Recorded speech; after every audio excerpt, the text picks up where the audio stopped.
Here's how to start taking control of your life, one piece at a time. 1. Clarify your core values and beliefs. We constantly receive all kinds of messages about what success means. You go on social media or turn on the TV and see the successful entrepreneur crushing their new venture, the empowered working mother raising 2 perfect children, the digital nomad working from a beach in Bali, the driven social worker making a positive impact in their community. Chasing everyone else's dreams will pull you in a million different directions. Taking back control of your life requires you to get clear on what you actually want. That's where your core values come in.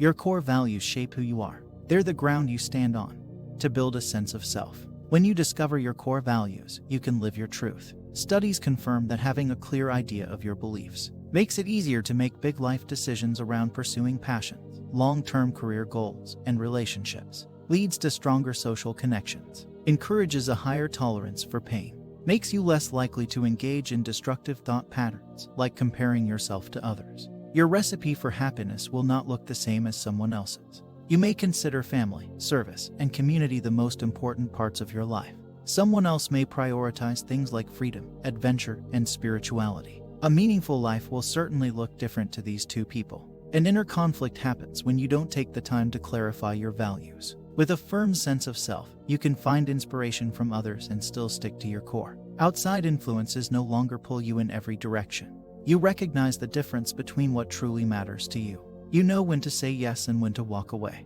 2. Learn how to say no. Anne Vidal spent the better part of 3 decades saying yes to every request made of her. Lead a club, chair a board, join an organization. When anyone asked a favor, she always said yes. The trouble is, many times when you assume the mantle people expect, you will continue to wear it year after year. When she retired, she decided she would do all the things she had always wanted to do for herself. She thought about the things she had saved for later, for as soon as. But the requests didn't stop. Until one day she had a revelation. I just said no with no explanation. Just no. And surprisingly, I didn't feel guilty about it. Now Anne says yes to herself. Yes to relaxing. Yes to writing. Yes to tending her flower bed. And sometimes she still says yes to the favors, too, but only when she really wants to. 3. Believe that you can overcome limiting beliefs. Take control of your life by overcoming limiting beliefs. Most people have an internal dialogue. This inner speech is linked to a wide range of psychological functions, like reading, writing, planning, memory, self-motivation, and problem-solving, says research published in Psychology Bulletin. What is the flavor of your self-talk? Does your internal voice say things like, "You're not good enough. You can't do it. That won't work"? Beware of negative self-talk. Many times, this type of limited thinking comes from an earlier part of life.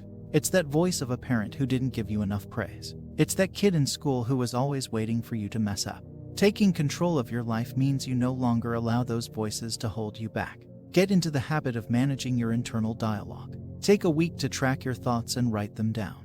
Where do these voices of self-doubt come from? Do you notice any patterns?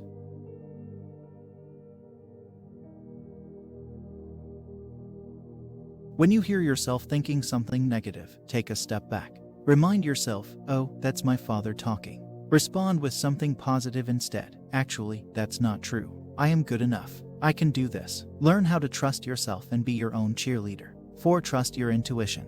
Think of intuition as deep inner knowledge that is comprised of millions of data points that our brains have observed over the course of our lives. When used wisely, it can be a tremendous boost to our creativity and help us make important decisions, thereby increasing our level of agency. Many of us are familiar with visceral, gut feelings about people or things, such as when you meet a new boss and sense right away that he's bad news. When you're in situations involving unclear social demands with few clues to navigate them, this type of intuition can be useful to you. However, you must be careful not to confuse intuition with bias and prejudice. In situations where emotions are running high, like during a job interview or when swiping on Tinder, for example, it's best to slow down. Take a breath, check in with others, and get more information rather than relying exclusively on quick, automatic impressions. Strategic intuition, the second type of intuition, is more intentional. For example, you decide to stop thinking about a particularly vexing problem at work, and while in the long run, in the shower, or after meditating, a solution avails itself.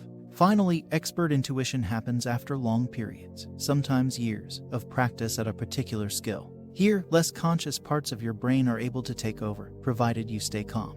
Think of a pilot handling an emergency landing who allows their mind and body to perform as needed without consciously thinking through each and every step. You can get better at using intuition to inform your decision-making if you learn to quiet your mind, develop a greater awareness of what you're thinking and feeling, and listen to your body.